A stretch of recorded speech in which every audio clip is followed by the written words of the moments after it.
नमस्कार, आप देख रहे हैं प्रेरणा संवाद। मैं हूं पल्लवी। आज के प्रमुख समाचारों पर एक नजर। सरसंघ चालक डॉक्टर मोहन भागवत ने नागपुर में तृतीय वर्ष समापन समारोह को संबोधित करते हुए कहा कि संपूर्ण विश्व को सत्य की ओर ले जाना है, क्योंकि संपूर्ण विश्व अपना है। आइए सुनते हैं उनके वक्तव्य के कुछ अंश।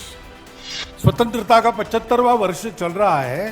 स्वतंत्र में हमारा स्व कौन सा है? यही हमारा स्व है। बहुत प्राचीन समय में कभी हमारे आर्ष पूर्वजों ने अस्तित्व के सत्य को समझा और जाना कि ये सारा अस्तित्व रंग बिरंगी विविधताओं से भरा हुआ वो एक ही शाश्वत संपूर्ण एकमेव अद्वितीय सत्य का आविष्कार मात्र है। विविधता ये उस एकत्व की साजा सज्जा है, वो अलगाव नहीं है।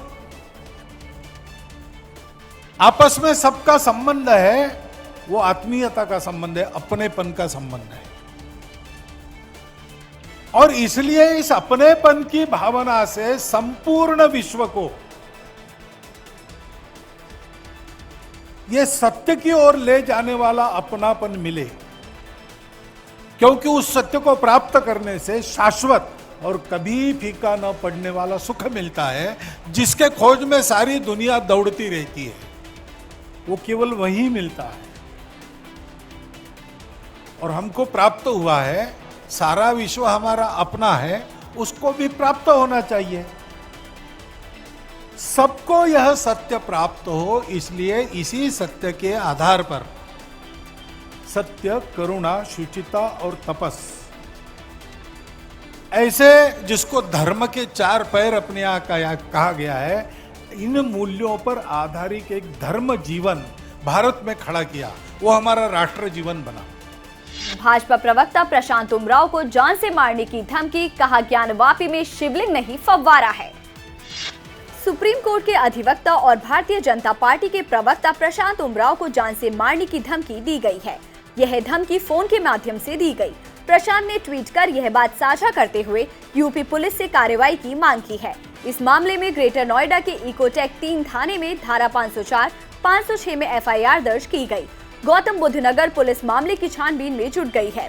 प्रशांत उमराव ने बताया कि उन्हें 2 मई को एक फोन आया, जिसमें शख्स ने गाली देते हुए कहा कि तुम डिबेट में नबी के बारे में गलत बोलते हो और ज्ञानवापी में शिवलिंग नहीं फव्वारा है।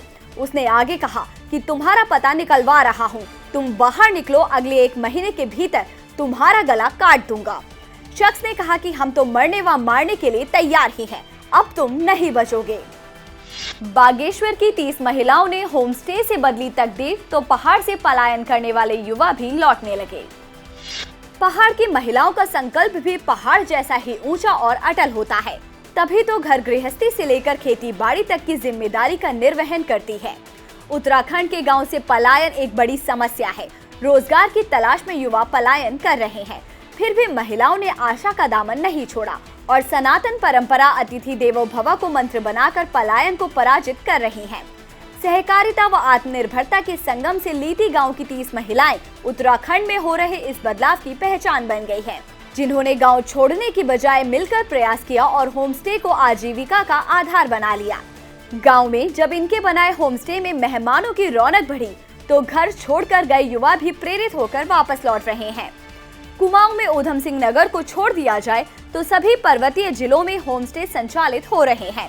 बागेश्वर की बात करें तो यहाँ कुल 114 होमस्टे संचालित हैं, जिनमें से अकेले लीती गांव में ही 30 हैं, जिससे स्थानीय लोगों की आर्थिक स्थिति में सुधार हो रहा है। हरदोई में शौहर ने मारपीट कर बीवी को दिया 3 तलाक। यूपी के हरदोई से 3 तलाक का सनसनीखेज मामला सामने आ रहा है।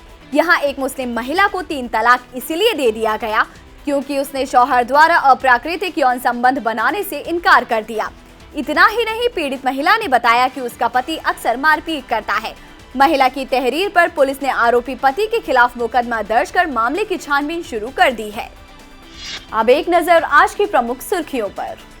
ज्ञानवापी मामले में भाजपा नेता विनय कटियार ने कहा, जो चीज बल से ली गई उसे बल से ही वापस लेना पड़ता है। श्री कृष्ण जन्मस्थान मामले के पक्षकार ने पुरातत्व विभाग को दिया नोटिस, मस्जिद की सीढ़ियों में दफन ठाकुर जी को वापस किया जाए। यूपी के बाद उत्तराखंड में सम्राट पृथ्वीराज फिल्म टैक्स फ्री, मुख्यमंत्री पुष्कर सिंह धामी ने ट्वीट कर की घोषणा। हरिद्वार में पुलिस की अपील के बाद धार्मिक स्थलों से उतारे गए लाउडस्पीकर। बागपत की बेटी राभा खान ने भारत का नाम किया रोशन, अमेरिका की यूनिवर्सिटी ने 65 लाख की स्कॉलरशिप के लिए चुना। चंपावत विधानसभा उपचुनाव में सीएम पुष्कर सिंह धामी की ऐतिहासिक जीत, कांग्रेस प्रत्याशी की जब्त हुई जमानत। आज के समाचारों में इतना ही, फिर लेकर आएंगे कुछ नए समाचार, तब तक के लिए नमस्कार।